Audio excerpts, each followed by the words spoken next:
This past week has been one of the toughest for British Prime Minister Theresa May, and as long as it is about Brexit, it's about to get even tougher. She's been trying to push a Brexit deal agreed with the European Union, which she says is the best for Britain at this time. Many parliaments don't believe that and are pushing for her to call a second referendum. The British people remain divided what they really want, to go or to stay in the European Union. And as time is ticking away in the midst of all the arguments, they've already made a decision, albeit unknowingly.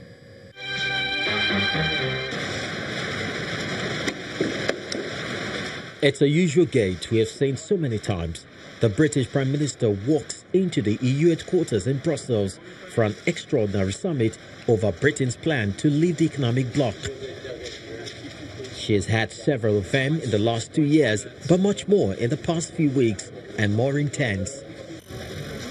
In the past week, Spain has threatened to pull support if Britain does not clear up issues surrounding the future of Gibraltar. Gibraltar is not part of the UK, but as a British overseas territory participated in the referendum and by default will cease to be a part of the EU upon the UK's withdrawal. Its position presents unique issues during negotiations. When asked about it on the eve of the EU summit, Mrs May said the UK will always stand by Gibraltar.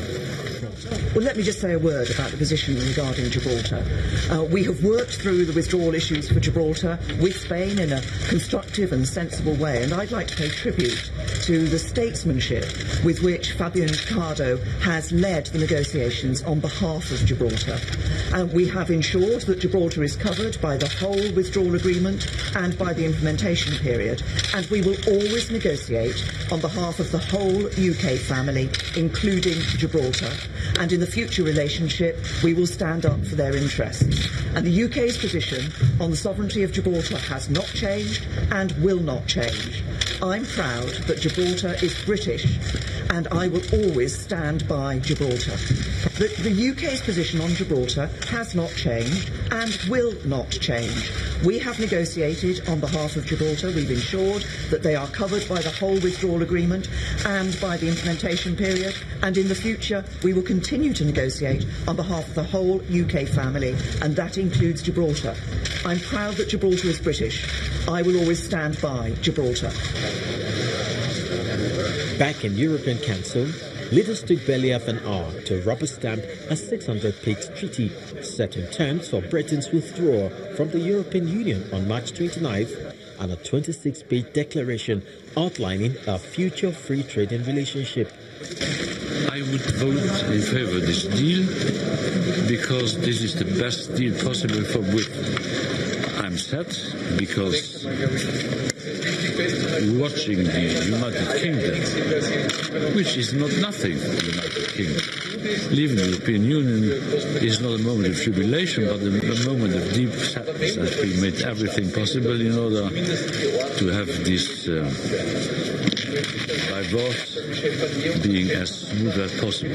But there are no smooth divorces. This is the deal, it's the best deal possible, and the European Union will not change its fundamental position when it comes to this issue. So I do think that the British Parliament, because this is a wise Parliament, will ratify this deal.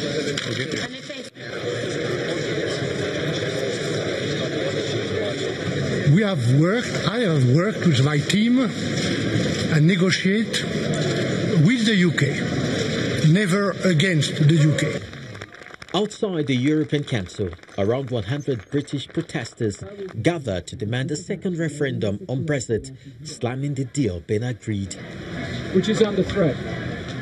Activists and organisers of the event, Murray Hawthorne, said the withdrawal agreement being approved was not something that supporters or opponents of Brexit were happy with. So I came on the coach with 50 other young people from the UK to demand people's vote on the final deal. We believe the deal is bad for our country. We believe the best deal is for it to remain. And we're not buying her mantra that we are going to leave on a no deal if MPs vote down this deal. So we're calling on MPs and people to demand better from Theresa May. Reach a solid compromise, but now the Conservative Party is about to destroy itself from the inside out. The Brexit deal that's currently being agreed in that building over there. It's not going to deliver on any of the promises that the Brexiteers made during the referendum. The people that voted for Brexit are not going to get what they voted for. The people that didn't vote for Brexit are going to suffer as well as a result of that deal. It's not a good deal for Britain. We should not accept it. Meanwhile, the British Prime Minister, now confident of the support received in the EU, called out to fellow countrymen and lawmakers to back the Brexit deal. I want to take a few moments to speak directly to the British people and explain what this deal means. First, control of our borders. Not an emergency brake on free movement or a promise of greater transition controls in the future, but an end to the free movement of people in full once and for all. That is what this deal delivers. It will allow us to put in place an immigration system based not on where people come from, but on the skills and talents they have to offer. That is in our national interest. Second, control of our money. Not a reduction in our membership fee, not a bigger budget rebate, but an end to vast annual payments being sent to the EU. That is what this deal delivers. Instead, we will be able to spend taxpayers' money on our priorities, like the £394 million per week of extra investment we are putting into our NHS. That is in our national interest. Third, control over our laws. Not just the return of some areas of control from Brussels, but an end to the jurisdiction of the European Court of Justice in the UK, with our laws being made in our country by democratically elected politicians, interpreted and enforced by British courts. That is what this deal delivers, and that is in our national interest. Parliament vote could open the door to a brighter future or condemn the country to more division. She promised to make a case for the deal with all her heart. Here's a quick check on other discussions in diplomatic circles. French President Emmanuel Macron said if the British Parliament votes down the Brexit deal, it will be up to the British government to provide solutions, and that France is preparing for all scenarios. He made the comments after the extraordinary summit of EU leaders to ratify the withdrawal agreement, which must now go before members of Parliament, many of whom have promised to vote it down.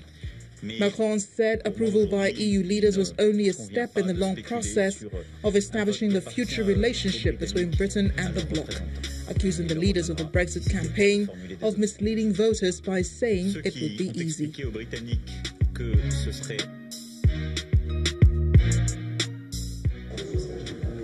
Swiss voters on Sunday clearly rejected a proposal to give the neutral country's laws priority over international law, a move the critics claimed would have deeply damaged its global standing and hurt its economy. Some 63% of voters in the national referendum voted against the Swiss law, not foreign judges measure, according to the second round of projections by broadcaster SRF. The measure, backed by the right-wing Swiss People's Party, called for provision to be added to the national constitution, giving it explicit precedence over international agreements. Where there is a clash between the two, Switzerland would have had to alter its international obligations so they complied with its constitution or quit the international agreement. Backers argued that neutral Switzerland's historic autonomy was being watered down by its participation in international agreements covering areas like environmental protection, police cooperation, air transport and trade.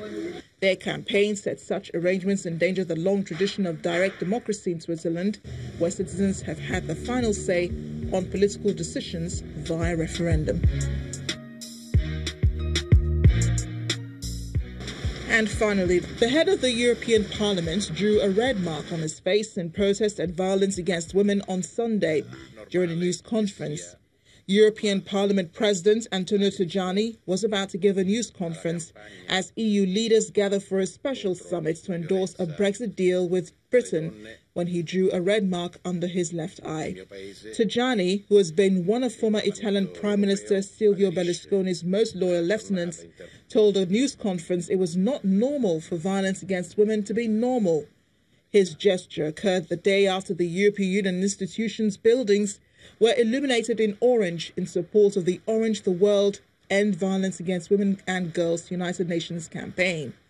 The United Nations Development Programme chose the colour orange to draw attention to the various forms of violence against women. That's our time on the programme today. Thanks for watching. I am Amarachi Ubani. I'll see you next time.